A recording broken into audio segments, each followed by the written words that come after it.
Greetings, fellow seekers. Today, I'd like to talk to you about becoming a humble success, employing 3 strategies which I'm going to outline to you through the process of this particular presentation. Strategy number 1 is to do things quietly. Essentially, just zip it.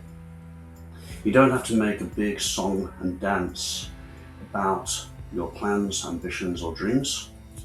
The best thing for you to do really is to go into warrior monk mode.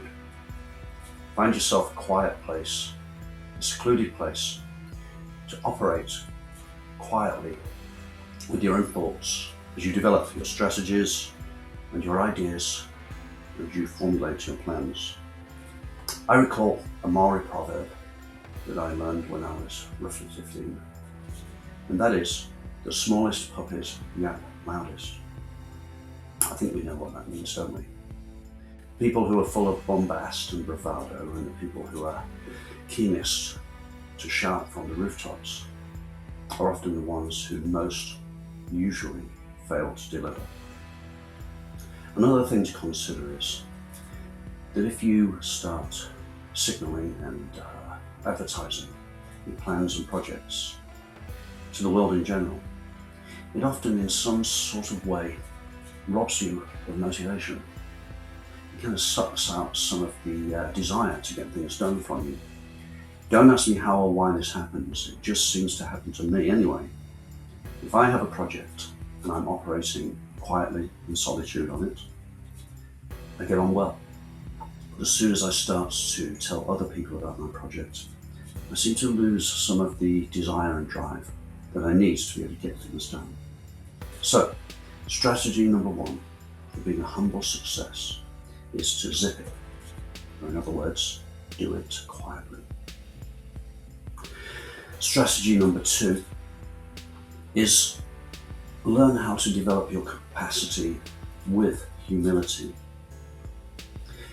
What I mean by this is learn how to park your ego, learn how to put aside the selfish drives, put aside any shard of self-entitlement that you might have.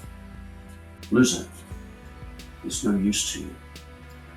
Dedicate yourself to the processes and the ambitions that you have with a fresh heart and a fresh mind. It's not a battle of wills between you and your ego. If you find yourself thinking about what you're going to get out of things or how you're going to triumph over others, then that's your ego speaking.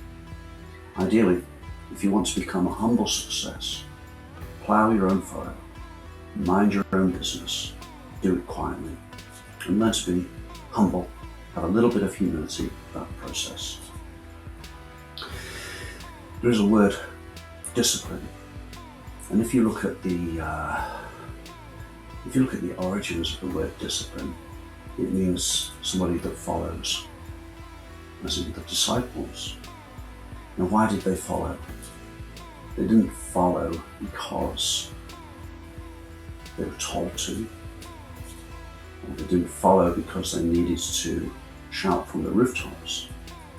They followed because they had cultivated a quiet, steady desire inside themselves. So when you think of the word discipline, think of that innate love of the process, rather than the punishments that accompany not doing something. And so that brings us to our third element of humble success. Put yourself in a position as a learner, as a student.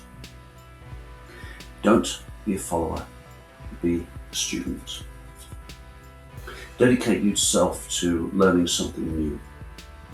Dedicate yourself to listening to expertise, sharing opinions, sharing comments below. All of those things. We've already looked at being a warrior monk, finding the solitude, and learning how to zip it, how to be humble. Well, develop some new attitudes, embrace some new technologies. Pick a skill that you would like to improve. and give yourself a 60-day challenge. Challenge yourself to do that thing each day for 60 days. You might be shocked and stunned by how much you can compress time and you can fast track your learning. Be a humble student. Choose something new to learn because you're never too old. There's only one day of your life when you're too old to learn, and that is going to be just before they nail down the lid on your coffin, in my humble opinion. So, check your ego. Take your ego, put it outside, set fire to it. You don't need an ego. What you need is an attitude of quiet dedication and inquiry. Become a humble success story by minding your own business, getting on with what suits you, and doing it in a concentrated, disciplined, and loving way.